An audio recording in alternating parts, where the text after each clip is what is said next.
নবম পে স্কেলে সরকারি চাকরিজীবীদের ঈদ বোনাস দ্বিগুণ করার প্রস্তাব দেওয়া হয়েছে। 29 অক্টোবর জাতীয় পে কমিশনের সঙ্গে মতবিনিময় সভায় এই প্রস্তাবনা দিয়েছে বাংলাদেশ ফরেস্টার্স অ্যাসোসিয়েশন বিএফএ।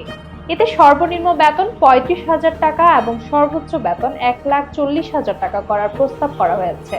এছাড়া সরকারি চাকরিজীবীদের বাড়ি ভাড়া মূল বেতনের 60% করার দাবি জানিয়েছে বিএফএ।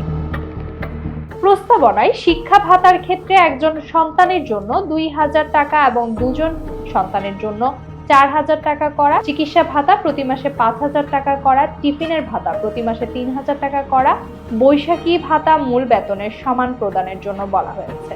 সেই সঙ্গে বার্ষিক ইনক্রিপ্টের 10% করা এবং পেনশন 100% করার প্রস্তাব হয়েছে।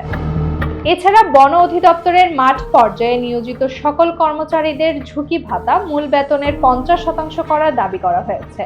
সরকারি দায়িত্ব পালনকারীর সময় আহত বা নিহত হলে তাৎক্ষণিক চিকিৎসা ও ক্ষতিপূরণের ব্যবস্থা করারও দাবি জানিয়েছে সংগঠনটি। দীর্ঘ বিরতি না দিয়ে প্রতি 5 বছর পর পর পে কমিশন গঠন করে মূল্যস্ফীতি ও ব্যয়ের উপর নির্ভর করে সরকারি চাকরিজীবীদের বেতন ভাতা আপডেট করারও দাবি জানিয়েছে বিএফএ।